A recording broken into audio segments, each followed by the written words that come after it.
What's up, YouTube? What's up, YouTube? It's your boy back with another one. People, in today's video, we want to talk about why our people are silent on the issues of crime and why they only raise their voices when it comes to particular crimes and they remain silent on other types of crimes. That's the topic for today. Let me know what you think about it in the comment section below. Don't forget to like, comment, share, and subscribe to the channel. You know we're family, right? Holla. People, why? Please tell me why. Please tell me why. We all know that Cape Town has a problem with gangsterism. We all know that, right? It's a well-known problem. But why? Why are we quick to react, attack, defend land invaders when they want to take over lands in our communities? Now, the reason I'm saying this is because the same vigor, the same energy, the same anger, the same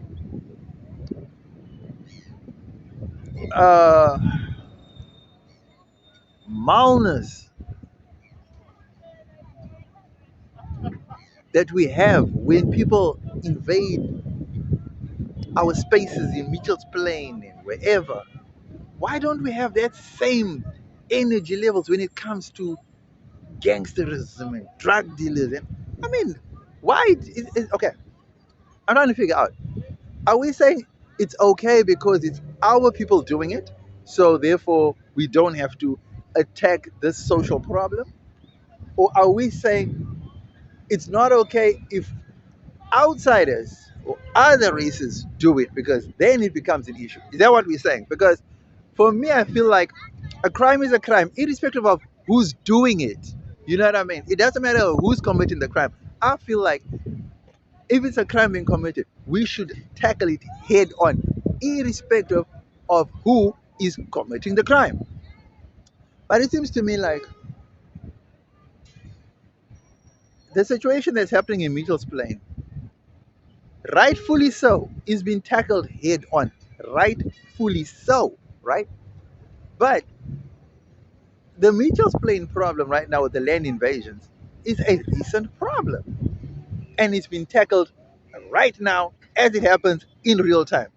Whereas the whole drug issue and the gangsterism issue has been there for eons and eons. And it's taken, I don't know, groups like, not even groups like, it's just like basically one group, basically. You know what I'm saying? And it's it's frustrating that of the millions of people residing in places like Mitchell's Plain and Delft and all these places, of the millions of people, guess what? Only one group decided, only one group of people decided, okay, let us do something about our community and try and clean up our community. And that is Pagad. So my question to you people, my question to all the colored people is this. Are we not tackling the drug and gangsterism issue because it's our brothers and sisters, our uncles and nephews, our cousins, our friends? Is that is that the main reason why we're not tackling it? So are you guys telling me that it's okay when a 13-year-old, a 7-year-old, a 5-year-old, a 17-year-old, 13-year-old, 12-year-old, 11-year-old gets shot, caught in crossfire, or gets hit by a stray bullet, that it's okay, that it's fine, simply because it's our people doing it? Is that what you're telling me? Because at the end of the day, things are getting worse. The drug and cancer situation is getting worse. It's getting far worse than what it was before. And what's happening is no one is tackling the issue. Everything is falling on Pagat. Now, that's what I'm saying. So is it because it's our friends doing it, relatives, people we know, the neighbors, so therefore we cannot do anything about it? Or is it because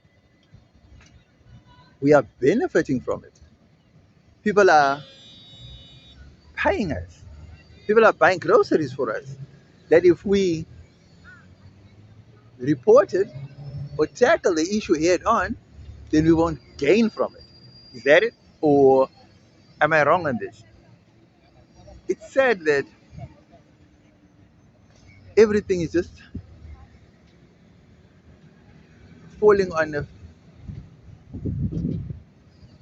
a group of few people that can barely handle the situation because they are outnumbered and outgunned. That's what I think, right? Now, I may be wrong on this issue.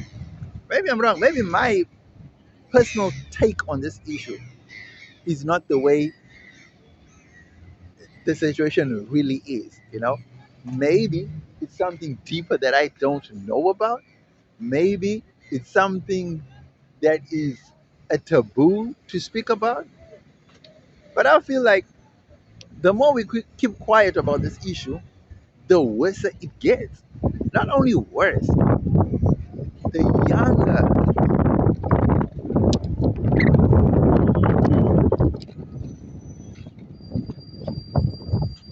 the children are getting involved in this, you know? And it's scary to think that it's okay to let it go on until it's your child, your cousin, your this that gets shot or that gets sucked into that life, that you then want to start to act upon this. And I think it's wrong. I think we should all act now while it's happening because at the end of the day, our communities are being run over and we're standing idly by doing nothing. And then we're waiting for people like Fadil, Pagad, um, other small groups who neighborhood watches and stuff. You know what I mean? And it's not enough. It's really not enough. So I don't know if we should. The parties obviously the political parties are not doing anything about it because obviously rumors have it that they have their hands in it too. You know what I mean? So I don't know if that's something to be bewildered by. I don't know if it's something to smile about. I don't know if it's I don't know if it's true or false. But rumors keep swirling that political parties are in bed with some of these criminals. And it only does make sense because the powers that be that can actually bring this whole thing to an end seemingly are doing nothing. Or they pretend to do something for a small amount of time and then they go quiet again for long periods of time. So where like normally what they say, where there's smoke, there's fire. Or like I like to say, where there's smoke, there's a braai or a barbecue. For those who don't understand what a braai is in Afrikaans. Guys, I don't know. So let me know what you think about this, man, because this situation is now really getting out of hand. Because if you really look at it, all I'm saying is the same energy, vigor, anger, the same drive and ambition and ferocity, ferociousness that people have when it comes to land invaders, why do why does it die down when it comes to our own communities being ravaged by our own people? It just doesn't make sense, guys. It really doesn't make sense. I don't know. Let me know what you think about this because at some point we have to discuss it. We have to talk about it, and then we have to move past talking about it, and we obviously have to do something about it as a community, not just letting it slide to certain groups. Oh well, they can do it because they got this. No, it's everybody's issue. One child down is all children down. It takes a village to raise children, right? I mean, we all know that, right? So you saying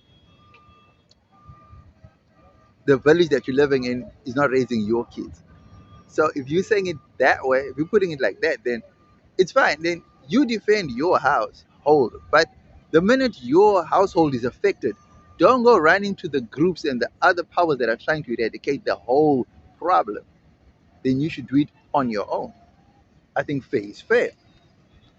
But yeah, let me know what you think about this topic in the comment section below. Tell me if I'm on the money or if I totally missed it totally with this one. You know what I mean? Because I don't know, it's a growing concern, man. I mean, dude, it gets to a point where it's getting to a point where it's almost becoming like taboo to speak about this because people don't want to get hurt and people don't want to be killed and people don't want to be, you know what I mean? And the more silent we are, the worse it's becoming. Next thing you know, you won't be able to walk anywhere without being extorted or something. So yeah, let me know what you think in the comment section below. Holla. People, let's talk about the let's talk about the pros of combating crime, stopping crime in its tracks, right? Everyone knows about the pros, right? Number one, everyone feels safe. Communities become safer. You can walk freely at night. You can send kids to the shops. You can send kids to the neighbors. You can send kids anywhere, any time of the day. Because why? You'll be living in a crime-free area. I mean, that is paramount. That's the reason why people have high walls, big tall gates, and brick walls and fiber crates.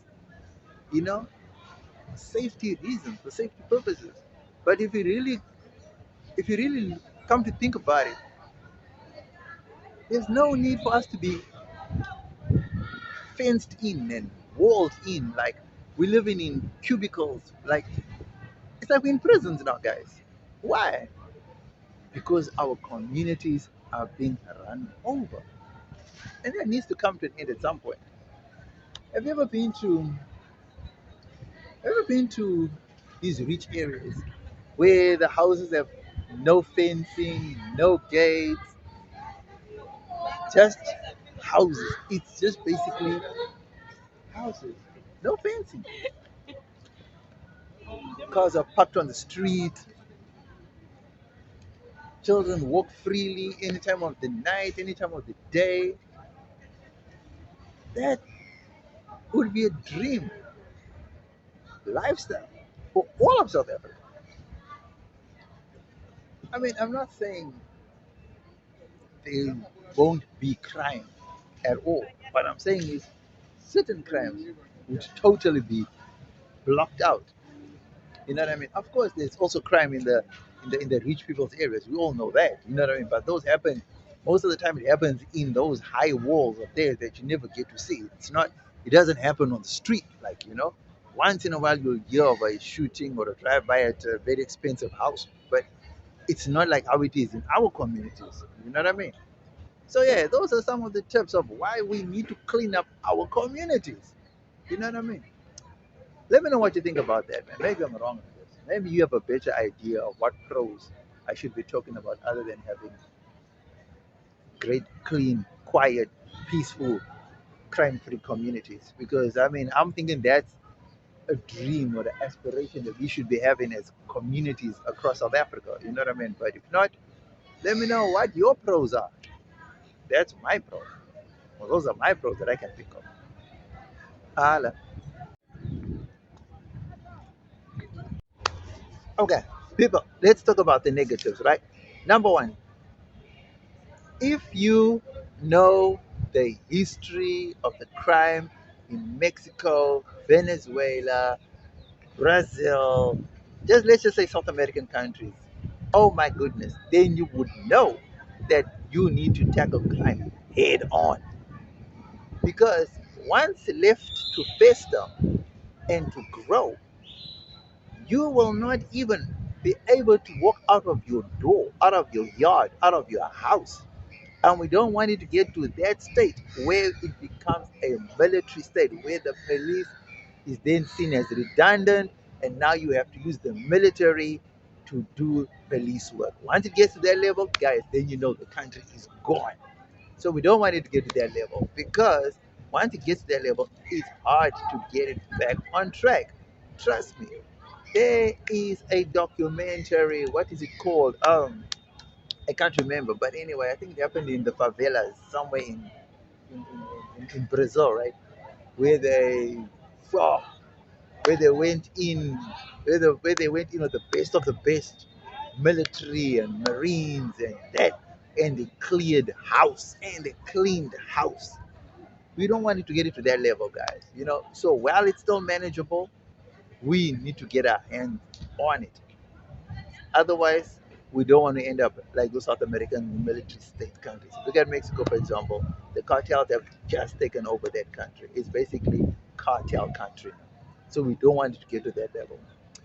Let me know what you think about this topic in the comment section below. Because at the end of the day, it's our country. If we lose it to the criminals, already people are saying we're losing it to the foreigners. Now we're going to lose it to the criminals. What more can we say? Yeah. Peace.